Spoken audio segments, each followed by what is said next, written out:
Sí, bueno, muy buenas tardes a todas y a todos. Bienvenidos a la sala Manuel Galich de la Casa de las Américas. Es para nosotros un grato momento poder tener en la Feria del Libro un momento dedicado a Bolivia, dedicado al Estado Plurinacional de Bolivia, y hacerlo con un libro que sin lugar a dudas es fundamental para comprender los procesos más recientes que se han vivido en el hermano pueblo boliviano y entender también los significados de lo que fue noviembre de 2019, no solo para Bolivia, sino para toda la América Latina en sentido general.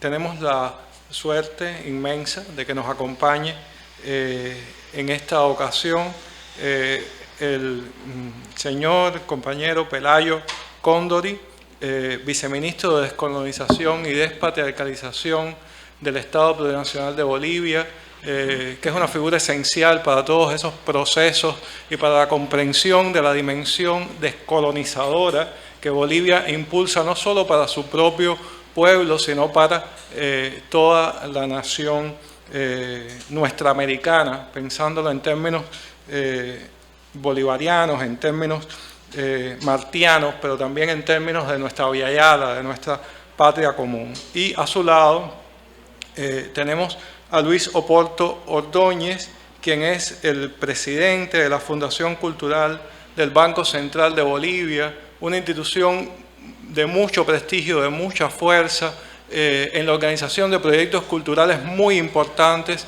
en la historia reciente de Bolivia. Quiero significar, por ejemplo, para los cubanos que conocen de Bolivia, que, por ejemplo, el Museo de Etnología y Folclore está adscrito a la Fundación Cultural Banco Central de Bolivia, y bueno, significo el museo porque una figura como Elvira Espejo es una figura muy cercana a la Casa de las Américas, su historia toda está tejida, veo por aquí a la editora del libro de Elvira en la casa, de modo tal que conocemos muy bien el trabajo de esta fundación. Es una suerte inmensa poder tener aquí al presidente de esta organización. Antes de entrar directamente en el libro, creo que nos gustaría oír las palabras del viceministro Pelayo Cóndori para que nos hable un poco de esa importantísima gestión que él realiza desde el Ministerio de las Culturas de Bolivia. Muchas gracias. Quiero saludar acá a nuestro hermano presidente de la Fundación Cultural del Banco Central de Bolivia. También nos acompañan acá nuestros hermanos representantes de la Embajada de Bolivia. Y asimismo nuestro hermano David, nuestra hermana gerenta de la editorial del Estado Plurinacional de Bolivia, y asimismo a todos y todas mis hermanas, hermanos, muy buenas tardes. Onjayaya, Askiurukipan, Hilatanaku, Yakanaka, Chahaipo Marat Paltasiñani. Mis hermanos, quiero decirles, vamos a hacer la presentación de esta memoria de Sacaba y Sencata, que Bolivia vivió un momento muy difícil, un momento muy complicado. El quien habla incluso entonces estaba una autoridad originaria del Consejo Nacional de Ayllus y Marcas del Collasuyo, Conamac, Bolivia, que en la cual como pauta de unidad hemos estado encabezando estas luchas. El quien habla vivió y lo conoce ese momento difícil, que en la cual era bien difícil caminar con una ropa originaria, era bien difícil ser de una nación pueblo indígena originario campesino, y era bien difícil una hermana de pollera. Y hay veces cuando vivimos esos momentos, pues para nosotros había esa dictadura, había esa persecución, y es por eso que digo que hemos estado viviendo en esos momentos difíciles. Y hablar de esta memoria del golpe de Sacaba, Sencata y otros lugares que hemos vivido en todo el territorio nacional, pues hemos sido perseguidos. Pero gracias a esa conciencia del pueblo boliviano, gracias a esa lucha de todos los agentes sociales del país, en este caso de Bolivia, se ha recuperado la democracia y hoy obviamente tenemos esa historia que al final hemos enfrentado a esa clase media, a esa clase empresariado, como se puede decir, a esa clase cara, allá como denominamos. No, entonces hoy hemos ganado, obviamente gracias también a ese liderazgo de nuestro hermano presidente Luis Alberto Arce Catacora, acompañado de nuestro hermano vicepresidente Gilata Larama David Choquehuanca. No, entonces de esta forma hemos estado viviendo, seguramente se sentía también en otros países latinoamericanos y caribeños, ¿no? Entonces, seguramente acá nos va a reflejar nuestro hermano Luis Oporto, esa memoria de los hechos, en este caso del golpe cívico, militar y policial de la gestión 2019. Muchas gracias y pues lo hará hermano Luis Oporto.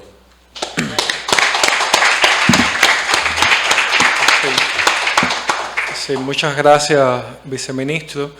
Sin lugar a duda, para todos nosotros en Cuba, el momento de noviembre de 2019 fue un momento muy duro, muy intenso. Veíamos las imágenes en la televisión y no podíamos creer lo que estaba sucediendo. Y cuando llegamos a esos días terribles de noviembre, en estos dos lugares exactamente, en Sacaba y en Sencata, y vimos el horror del racismo que acabó con la vida de representantes dignísimos de este pueblo hermano, pues nos dábamos cuenta de la brutalidad y la extraña y terrible sed de venganza que tenía esa clase de la cual hablaba recientemente el viceministro, esa clase burguesa empresarial, pero fundamentalmente racista, ¿no? Los días del golpe de Estado de Yanine Áñez fueron días tremendos y realmente me pareció muy oportuno que el hermano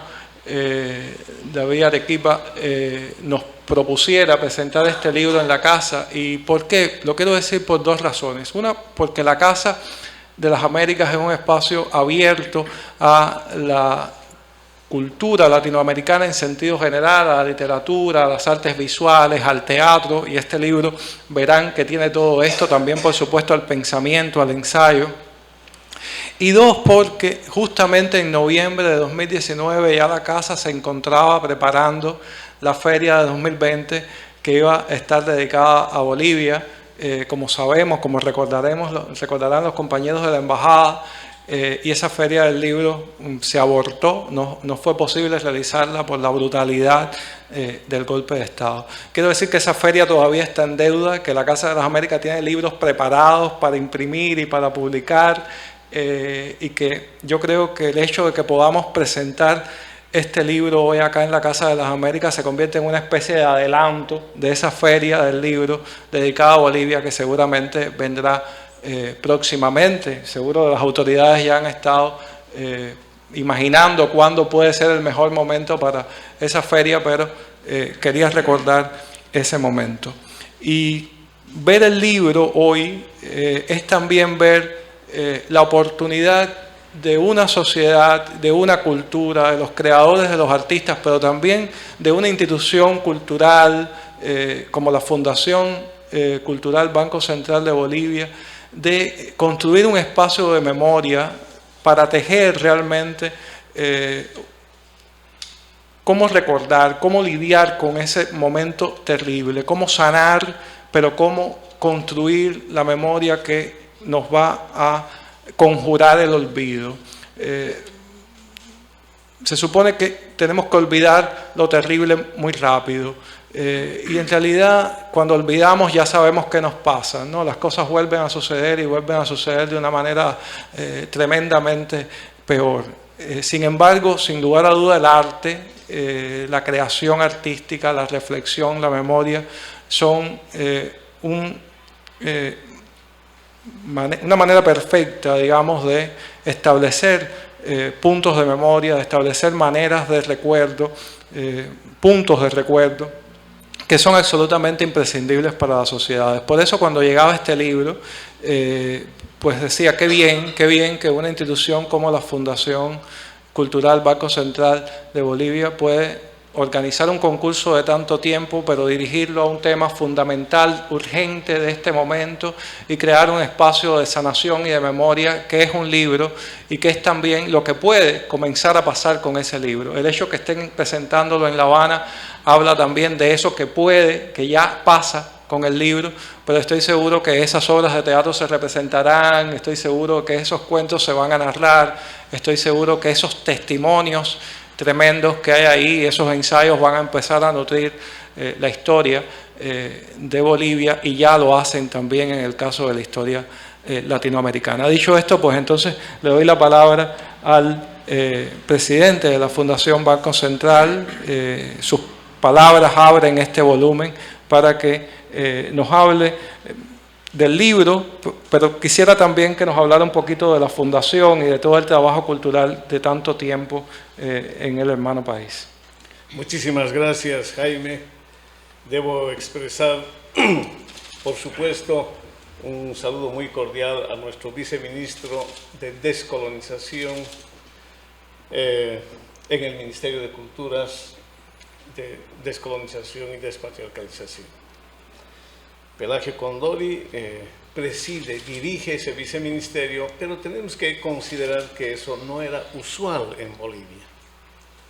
Cuando el hermano Evo Morales Ayma logra un triunfo con 55% en las urnas nacionales en aquel histórico 2005, cambia el curso de la historia política boliviana, porque con un criterio muy político, muy fino, Evo Morales designa como ministros de Estado en puestos claves a dirigentes indígenas, populares, que antes estaban absolutamente invisibilizados, junto con mujeres que incorpora en su gabinete. Ese hecho singular provoca una reacción natural en los grupos de poder que, si bien son desplazados del control político del Estado, mantienen intacto su poderío económico y controlan fundamentalmente la economía nacional.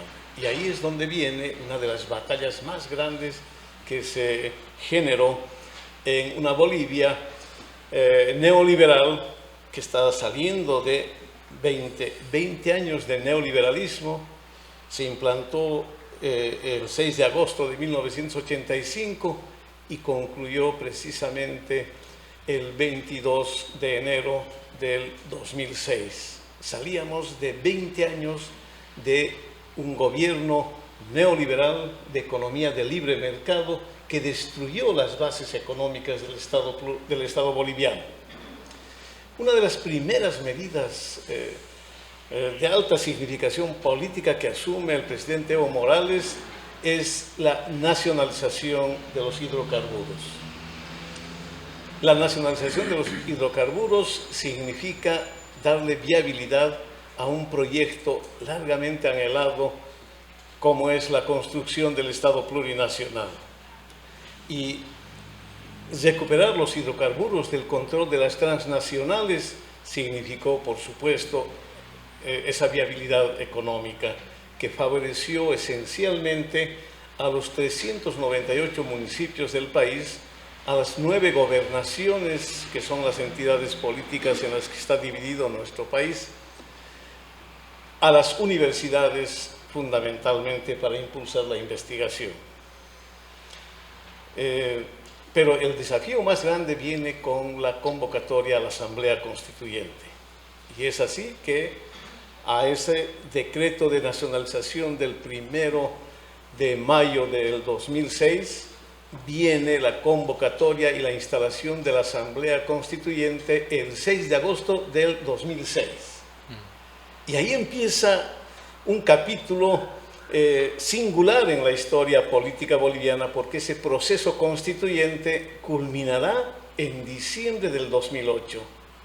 Nuestra constituyente trabajó 2 años intensos. Y es en ese espacio en el que se observan ya las estrategias desestabilizadoras de la derecha desplazada. La derecha desplazada se agrupa en torno a una poderosa e influyente confederación agroindustrial del Oriente, que está dominado básicamente por la nueva oligarquía boliviana. ¿Cómo se expresa esa estrategia de desestabilización? Fundamentalmente con la oposición a la Asamblea Constituyente. Y vamos a encontrar el momento álgido en septiembre del 2008, cuando se desata ya esa estrategia en ciertas líneas operativas que incluían el separatismo de Bolivia, para cuyo fin se contrata a un grupo de mercenarios croatas que llegan a Bolivia y están instalando ya un gobierno paralelo. La conspiración estaba en marcha y se detiene abruptamente por otra decisión política del presidente Evo Morales, que tenía una intuición impresionantemente clara. El presidente decide expulsar casi digo al gobernador, pero tiene esa misma connotación, al embajador de Estados Unidos en Bolivia, lo declara persona non grata y en 72 horas abandona el país y cae todo el proceso de conspiración. Bolivia estaba al borde de una guerra civil en septiembre del 2008. Con la salida del embajador de Estados Unidos se detiene de forma abrupta ese proceso conspirativo y entonces viene ya el momento de promulgar la nueva constitución política del Estado.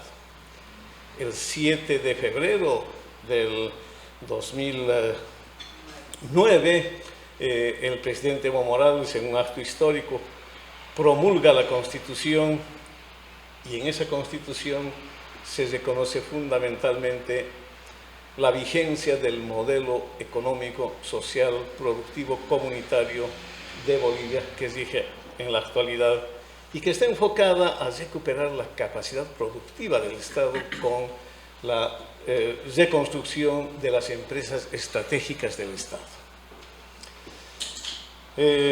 Para dar un contexto de qué significaba Bolivia en el 2005, al final de los gobiernos neoliberales, hay que mencionar un dato estadístico que lo conocen todos ustedes, por supuesto, que es el Producto Interno Bruto.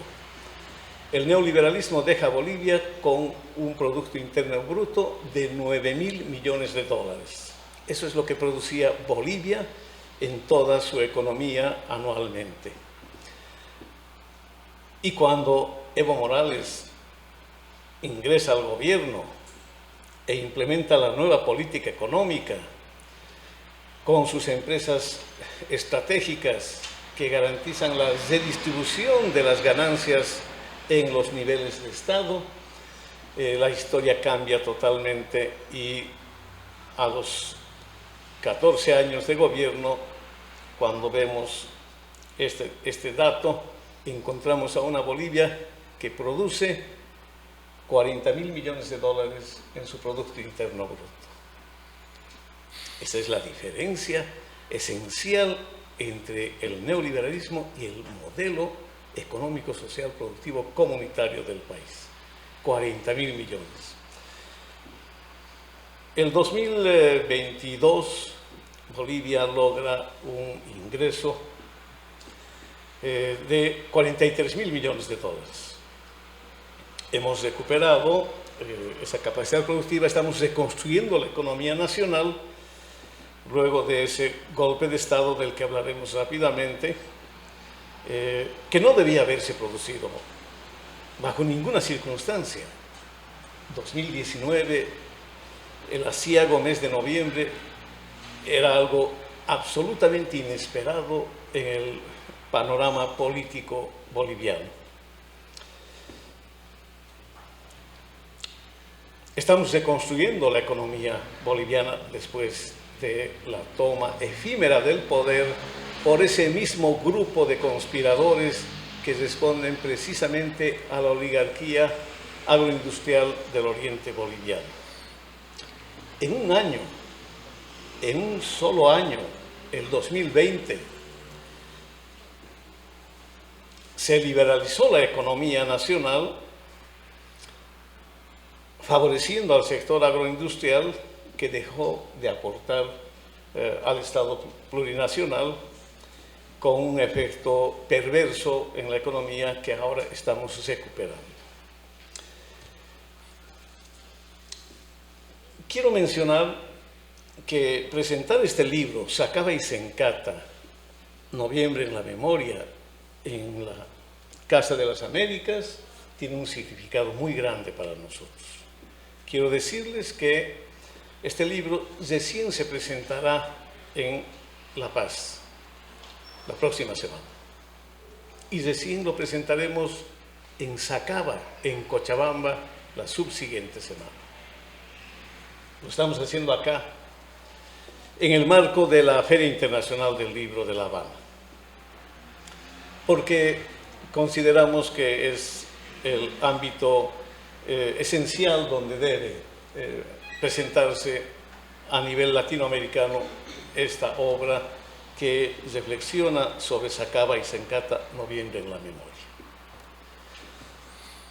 Es importante señalar que desde el momento en el que el presidente Evo Morales asume el poder, se desata una conspiración para derrocarlo.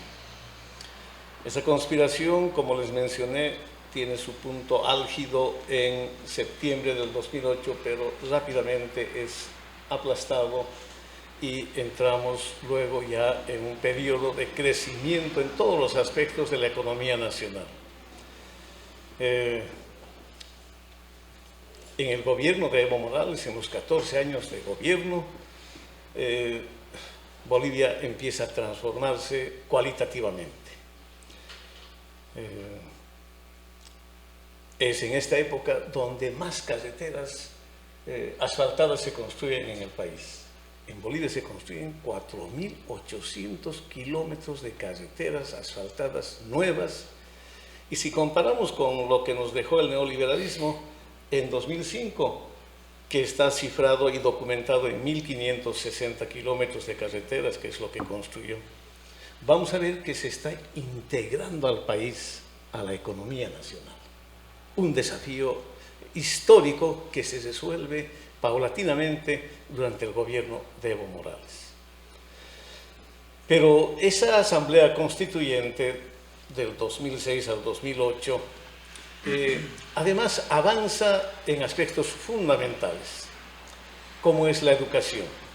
En Bolivia, desde 1938, desde nuestra Constitución socialista, se reconoce que la educación es la máxima función del Estado. Eso permite avanzar llevando la educación a todos los estratos populares, a las clases sociales bolivianas que hasta 1938 estaban relegadas de acceder a la educación como principio universal, como derecho fundamental. Pero había un aspecto que no se había considerado: cómo financiar esa máxima función del Estado. Y eso lo resuelve la Asamblea Constituyente, dándole viabilidad económica a esa máxima función del Estado. Y eso se expresa, y lo decimos con mucho orgullo, que Bolivia, por imperio de lo que señala la Constitución Política del Estado, destina a la educación el 8% de su Producto Interno Bruto. Comparativamente hablando, hay un solo país en América Latina que destina más presupuesto que Bolivia respecto de su Producto Interno Bruto, y es precisamente Cuba, que tiene 12% para la educación boliviana. Nosotros garantizamos el 8% de nuestro Producto Interno Bruto a la educación boliviana. Y eso se traduce rápidamente en la construcción de 4.800 modernos establecimientos educativos en todo el territorio nacional. Acabo de mencionarles a ustedes que Bolivia tiene una división política de 9 gobernaciones y 398 municipios. En los últimos años se sumaron 2 más, así que tenemos 400 municipios. Pero Evo Morales construyó 4.600 unidades educativas del más alto nivel con tecnología de punta. ¿Y dónde están instalados estos centros educativos? En todos los confines del territorio boliviano. Bolivia tiene una extensión territorial de 1.098.000 kilómetros cuadrados, con población en los Andes, en los valles, en la Amazonía y en el oriente boliviano. Es una ecología muy diversa, por lo tanto el desafío es muy grande. Lo mismo ha pasado con la construcción de hospitales. Por primera vez podemos nosotros afirmar que Bolivia gozará ahora de hospitales de 4º nivel, algo insospechado en el pasado.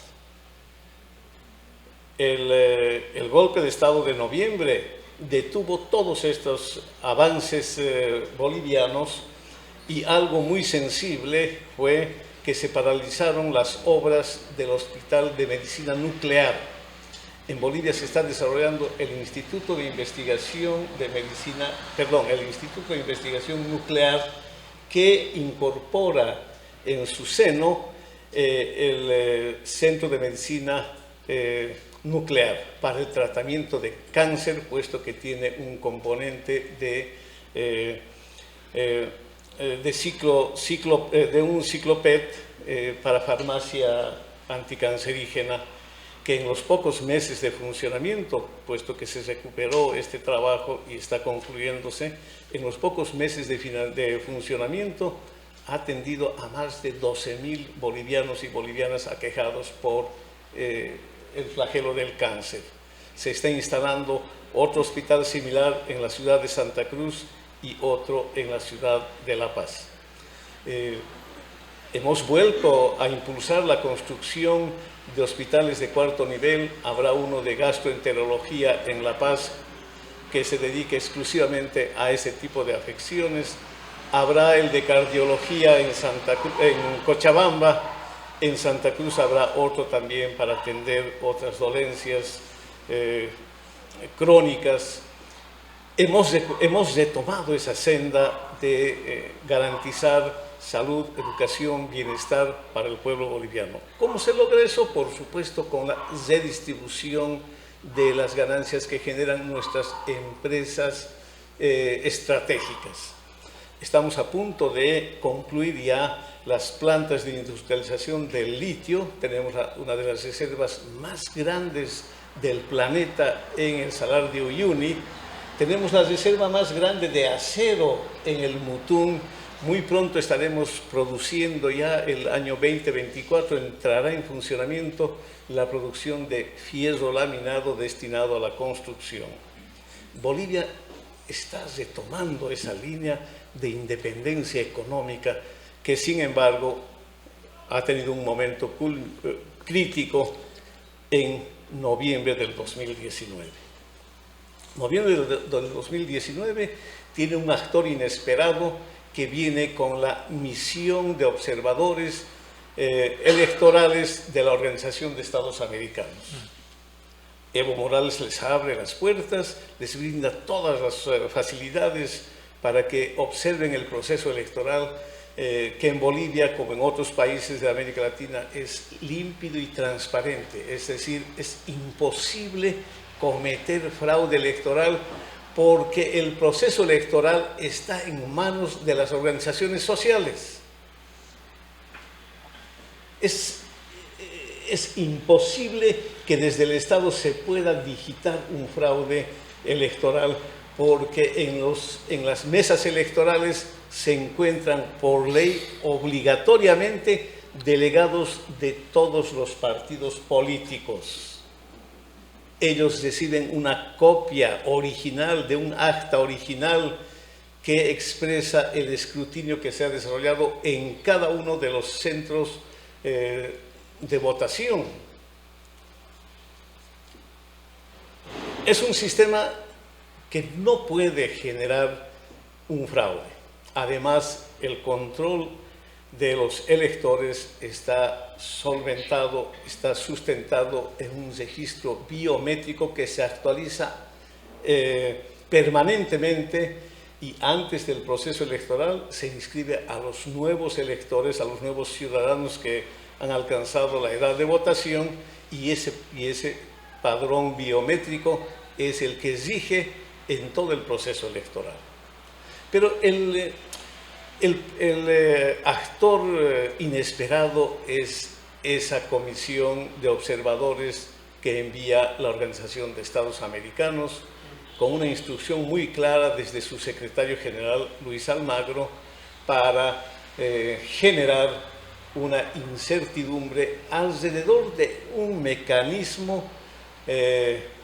no vinculante del proceso electoral, que es el sistema de conteo rápido a boca de urna. No es vinculante porque no es información oficial. Es ese elemento coyuntural el que va a usar esta comisión de expertos, de veedores electorales de la OEA, para lanzar una denuncia de un fraude electoral. Ha sido imposible detener esa acción.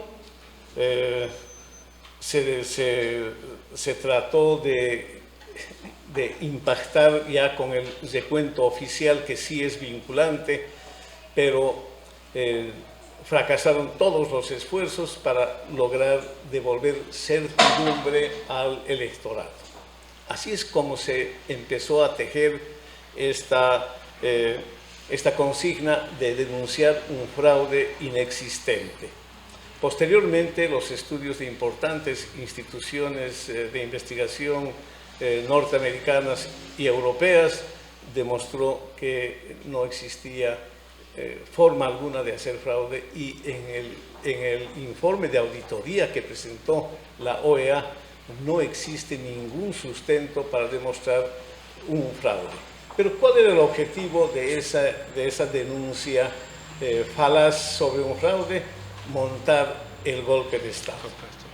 Y el golpe de Estado rápidamente cobra fuerza, con una movilización muy grande de gente que es adoctrinada, por supuesto, por los elementos más reaccionarios del proceso boliviano, como son lo que llamamos nosotros las organizaciones paramilitares de la Unión Juvenil Cruceñista, o la Resistencia Juvenil Cochala, en referencia a Cochabamba, y estos van a ser financiados para llegar hasta la sede de gobierno, la capital política de Bolivia, que es La Paz, para impulsar una serie de movilizaciones callejeras con el objetivo de mostrar esta tendencia de derrocar al presidente Evo Morales.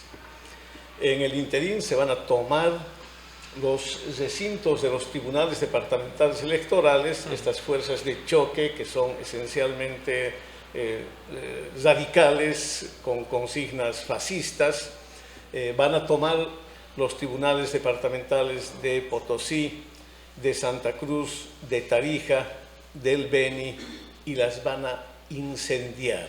El objetivo, por supuesto, es hacer desaparecer los votos que se habían expresado en las urnas.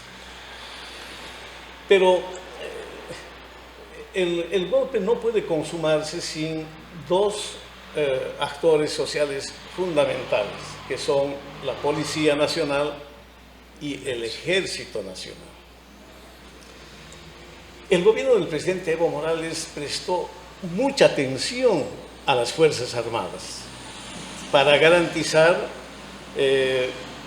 la lealtad de estas fuerzas coercitivas al Estado de Derecho, como debe ser en una democracia de Estado.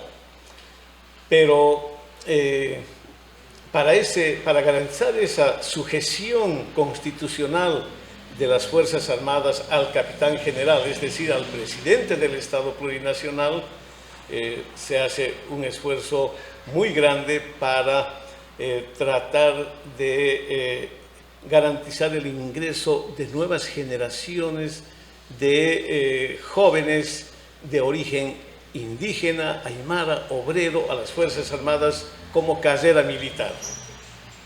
Todo ese esfuerzo se derrumba rápidamente porque se logra corromper a las Fuerzas Armadas y estas van a lanzar un ultimátum al presidente Evo Morales.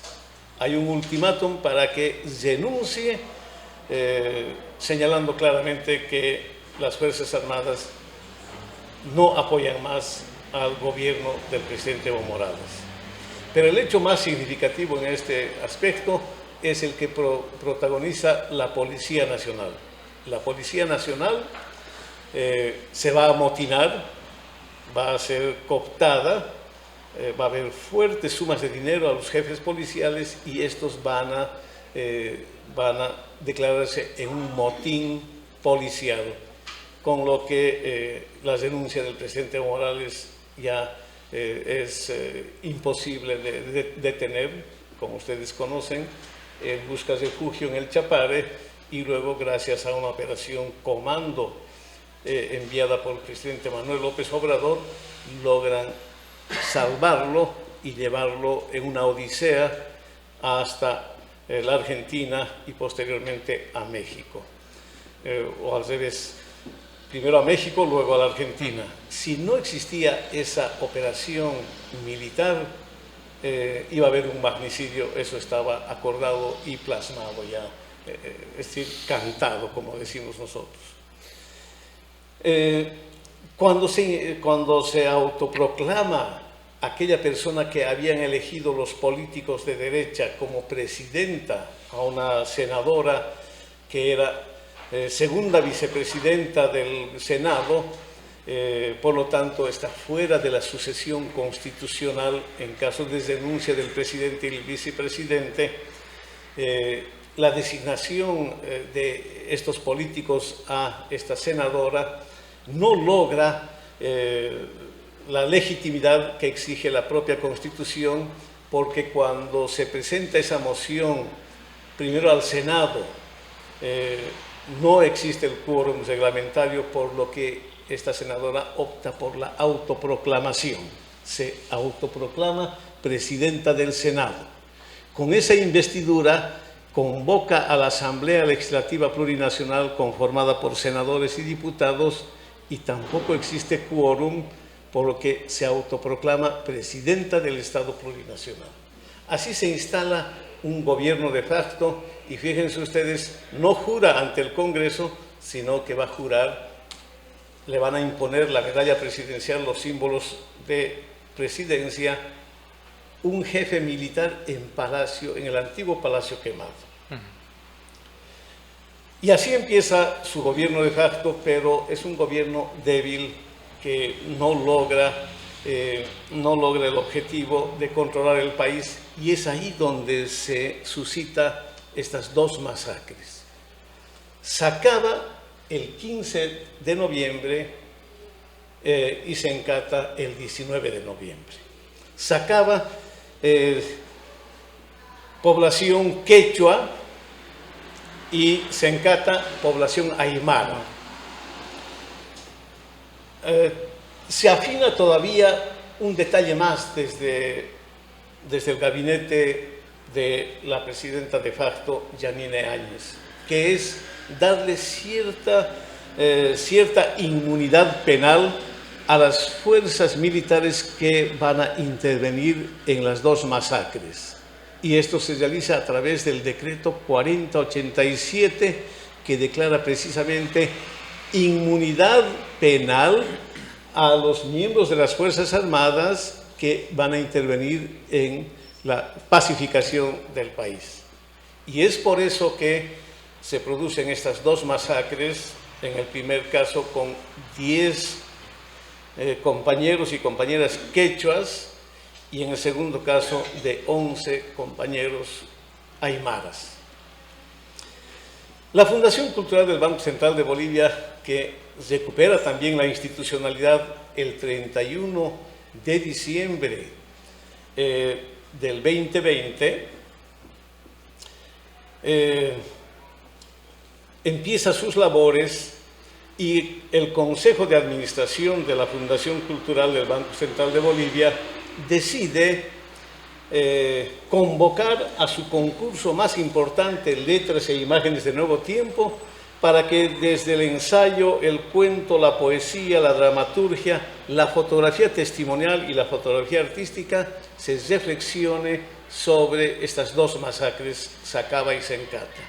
Podrán imaginar ustedes la reacción que se suscitó en el mundo intelectual dominado por la derecha, era de desprestigiar a la fundación, porque era inconcebible para ellos que una fundación cultural de tanto prestigio se dedique a la política. Pero ¿por qué la fundación asume ese desafío de convocar a su concurso más importante con estos temas? Precisamente para que quede registrado en la memoria, para que no se vuelva a cometer más estos actos de barbarie, de lesa humanidad, cuando estamos saliendo de un periodo de dictaduras y cuando paradójicamente la Comisión de la Verdad está entregando su informe final,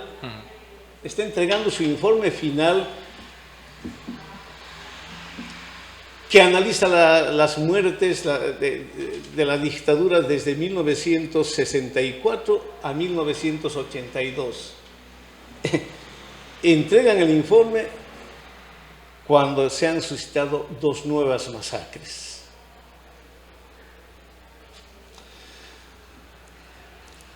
Lo que nos ha impresionado en la Fundación Cultural del Banco Central de Bolivia es la convocatoria que hemos alcanzado. Este premio, Letras e Imágenes de Nuevo Tiempo, en el pasado tenía una afluencia de un promedio de 45 propuestas, 45 creadores, pensadores, poetas, escritores presentaban sus propuestas y el premio era publicar los trabajos ganadores. Cuando lanzamos la convocatoria, recibimos 129 propuestas. De ellas, obviamente, se han elegido las que han obtenido los premios que están ahora plasmados en esta obra emblemática. Aquí están los trabajos presentados para Sacaba, el ensayo ganador, fíjense ustedes, titula Una larga marcha y fue presentado por las protagonistas de la masacre. Es un trabajo altamente testimonial porque corresponde a la Federación Departamental de Mujeres Campesinas Originarias Indígenas de Cochabamba, Bartolina Sisa. Son ellas las que han asumido esa decisión de escribir sobre la masacre. En el caso de Sencata, el ensayo ganador titula Narrativas y Memorias recientes, Sencata, las huipalas del amanecer, escrito por un historiador, Weimar Giovanni Iño Daza. Y él incorpora un elemento fundamental para comprender Sacaba y Sencata, que es la huipala. La huipala había sido agraviada por la policía obsecuente con el régimen de facto y un coronel de alta graduación quema la huipala en plaza pública. Y eso es lo que va a provocar la reacción de los pueblos indígenas que van a tomar, en pleno fragor del golpe, van a tomar físicamente las instalaciones de la policía en Cochabamba, en La Paz y en otras ciudades y las van a quemar. Este libro, Sacaba y Sencata, ha sido muy esperado. El proceso de edición ha sido sumamente largo porque se ha convocado como jurado a hombres y mujeres con alto nivel de representatividad, intelectuales de primer nivel que han analizado con mucha solvencia de esas 129 propuestas, las que ahora como 22 aparecen aquí como ganadoras. Con Sacaba y Sencata, la Fundación se ha consolidado como una institución que reflexiona en el presente desde las artes, desde la cultura, desde la poesía, desde la literatura, sin perder de vista el horizonte político. De tal manera que nuestra siguiente convocatoria, que está destinado a las mujeres, recibió 435 propuestas. Con lo que nosotros nos sentimos totalmente satisfechos en la Fundación Cultural. Estamos cumpliendo una labor importantísima, porque no es la primera vez que hechos de esta naturaleza sean desvirtuados por la oligarquía. No es la primera vez que una masacre es invisibilizada. Y les pongo como ejemplo, para finalizar mi intervención, gracias siempre a la acogida tan benevolente de Casa de las Américas, quiero mencionarles que la masacre del 20 de diciembre de 1942 que provocó el ejército de la gran minería en los centros mineros del siglo XX y Catavi, con un número de asesinados que nunca hemos logrado conocer porque se escondieron los cuerpos. Esa masacre fue invisibilizada y la comunidad internacional nunca se enteró del alcance de la masacre hasta que una mujer, una artista boliviana,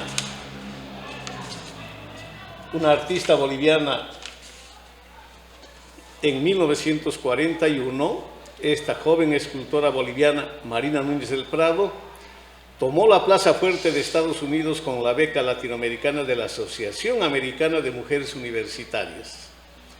En 1946, la Asociación Americana de Mujeres Artistas de Nueva York le concedió la medalla de oro por una obra pequeña, de este tamaño la obra, que ella le denominó Mineros en Revolución. Es la alegoría a una mujer minera, Palliri, y a su compañero minero, protestando por lo que fue la masacre de 1940, del 20 de diciembre. Gracias a esa pequeña escultura en madera que ganó ese premio, que el mundo entero se informó de la masacre de Catavi. Y eso le costó, por supuesto, el cargo al presidente militar que, obedeciendo las instrucciones de la gran minería, había ordenado una incursión militar masacrando mujeres, mineros y niños en los campos de María Barzola. El 20 de diciembre, por esa razón, se institucionaliza en Bolivia como Día del Trabajador Minero. Las artes, la cultura, tiene también una misión importante, demostrar al mundo entero qué es lo que se hace en sus países. Y esa ha sido la misión que hemos cumplido con Sacaba y Sencata, Noviembre en la Memoria, que nos honramos como Fundación Cultural del Banco Central de Bolivia de entregar en esta oportunidad aquí a la Casa de las Américas para que en su biblioteca puedan disponer este material a quienes estén interesados. Pero quiero también ser condescendiente acá con Jaime, que nos ha abierto las puertas de la Casa de las Américas, y me voy a permitir, en mi condición de presidente de esta fundación, de obsequiarle un ejemplar para su uso personal.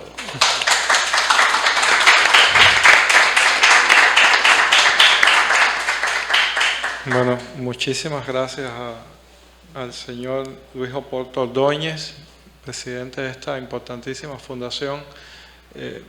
Nos decía cuando nos comunicábamos que iban a donar otros libros, también otras revistas, ellos las han traído, o sea que crece infinitamente la presencia de Bolivia con estos textos, con estas publicaciones en nuestra biblioteca, y yo creo que con este libro pues también vamos a tener la oportunidad de conocer de primera mano y desde la sensibilidad, desde el sentir, pensar del arte, no solo desde la reflexión, pero desde el sentimiento profundo, el significado de este momento tan terrible y al mismo tiempo la fuerza que permitió que en muy poco tiempo Bolivia pudiera levantarse de ese golpe de Estado tremendo, volver a el poder desde las elecciones y desde la vida política con una fuerza que realmente, sin lugar a dudas, es un ejemplo para toda nuestra América. Así que Jayaya Bolivia,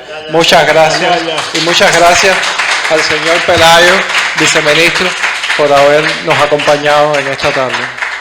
Y gracias a Javier también de la Embajada, que es nuestro aliado y que siempre está cerca de la Casa de las Américas. Gracias, Javier. Y por supuesto, Paquito también tiene mucho que ver en aquí está para tu uso, Jaime. Muchas gracias. Pónganos en tu biblioteca personal, porque para la biblioteca de la Casa de las Américas estamos entregando este ejemplar. Excelente. Este ejemplar estará en la biblioteca de la Casa de las Américas. Y es un libro muy importante porque además pesa mucho. Nos ha costado traer esta masacre. Quiero también entregarte para la biblioteca de la Casa de las Américas nuestra colección biográfica rumbo al Bicentenario. Vamos a celebrar el 2025 nuestros 200 años de emancipación de España y queremos aportar como Fundación Cultural con esta colección biográfica. Vamos a entregar 25 volúmenes el 2025. Hemos hecho los 4 primeros. Pero ¿a qué se refiere esta colección biográfica? A nuestros héroes culturales, a los héroes que la oligarquía olvidó de manera consciente e inconsciente y los relegó. No se ocupó de escribir sus biografías. Aquí está nuestro poeta de los niños, un poeta, un profesor comunista que cantó a los niños llevándoles el mensaje de liberación del mundo socialista, Óscar Alfaro. Aquí está la biografía de Lorgio Vaca. Lorgio Vaca es un sobreviviente del proceso revolucionario de 1952, cuando él era un muchacho muy joven, ya estaba actuando con el grupo Arteo en 1952. Él tiene ya 95 años y continúa trabajando con sus murales, reflejando el proceso histórico boliviano desde las masas, desde las mujeres, desde los niños. Y lo más significativo es que Lorgio Vaca vive, trabaja, sobrevive y enfrenta cada día las vicisitudes en el oriente boliviano, donde está lo más reaccionario de nuestro país. Óscar Soria Gamarra, desde el cine y la literatura, él recuperó también el proceso del 52. El 52 se entiende como una revolución social en la que mineros y campesinos armados, formados en milicia, arrebatan el poder a la gran minería y se produce la gran reforma agraria, la segunda en su género en América Latina después de México. Y eso nos va a legar Óscar Soria Gamarra. Y finalmente, este héroe, Edgar Huracán Ramírez, amigo entrañable de Cuba, un compañero revolucionario de formación marxista. Él fue secretario ejecutivo de la Central Obrera Boliviana, fue secretario ejecutivo de la gloriosa Federación Sindical de Trabajadores Mineros de Bolivia. Él fue el único dirigente que no se acogió al decreto de relocalización con el que el neoliberalismo cooptó a la dirigencia minera boliviana, ofreciéndoles bonos extralegales como liquidación de $3,000 por año trabajado proveídos generosamente por el Banco Mundial. Él no aceptó los bonos extralegales y fue humillado por el neoliberalismo en los 20 años. A nuestro glorioso dirigente máximo de la Federación de Mineros le dieron puestos de barrendero, de portero, de mensajero. Él jamás se rindió. Este gran intelectual, además, tiene otra gran gloria. Él recuperó la memoria minera de Bolivia que el neoliberalismo ordenó destruir. Él logró la promulgación de un decreto supremo en 2004 y con ese decreto supremo, mañosamente redactado por él, de mala fe lo redactó, logró que la Corporación Minera de Bolivia le financie 3 monumentales edificios, cada uno de 2 bloques, en el Alto, en Potosí y en Oruro, donde concentró 40.000 metros lineales de documentación que se recuperó de la destrucción inminente. Este señor es reconocido por el Programa Memoria del Mundo de la UNESCO como un héroe archivístico latinoamericano. Aquí está, para la biblioteca y, por supuesto, nuestra revista académica. Los invitamos a ustedes, querido Jaime, a todos los investigadores que tienes en tu casa, de aportar a nuestra revista académica. Este número dedicado a pueblos indígenas, este número a mujeres y artes, este número a nuestra gloriosa Revolución Boliviana del 52 y este número a nuestro patrimonio industrial minero. Y en Bolivia decimos, siempre hay una yapa, un aumento, así que Caserito te vamos a dar como aumento este magnífico estudio sobre fiesta y gran poder. Es decir, Bolivia es un país que tiene raíces étnicas que nos remontan a la época prehispánica. De ahí vienen nuestros principios y valores, nuestro ajayu, nuestro espíritu. Y eso se expresa en estas fiestas. Esta fiesta es también rebelión, revolución a su manera. Antiguamente, hasta el año 76, los danzarines de fiesta y poder no podían ingresar al centro paceño. Ahora han invadido el centro paceño y ahora son ellos dueños de fiesta y poder.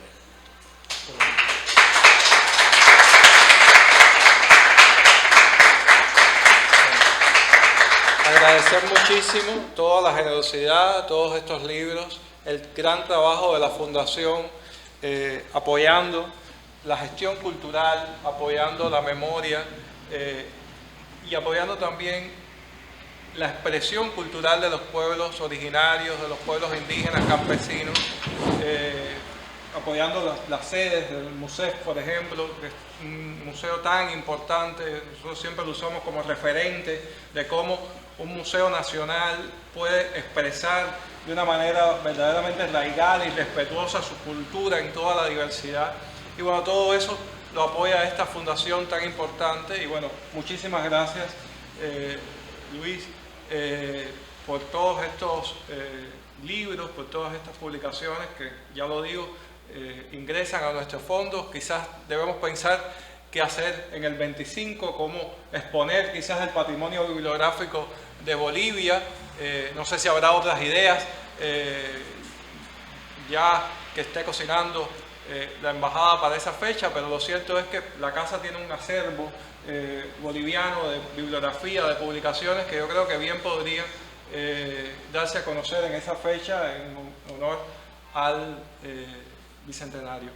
Y bueno, mañana hago este anuncio para los que están interesados en Bolivia. A las 3 de la tarde, mañana volveremos a tener acá una presentación de la Biblioteca del Pueblo, la Biblioteca Popular de Bolivia. Estaba por ahí Estela Machicado, estuvo hace un rato, que es la responsable desde la editorial del Estado Plurinacional de Bolivia, y pues ella también va a estar presentando acá los libros. Así que en una feria dedicada a Colombia, un espacio inmenso desde la Casa de las Américas para Bolivia, porque de eso se trata de la integración cultural de nuestros pueblos, y no podemos hacerla sino así, tejiendo los lazos, tejiendo los intercambios y tejiendo el conocimiento, el conocer, el sentir y el saber de nuestros pueblos del sur. Muchas gracias una vez más. Gracias a todos ustedes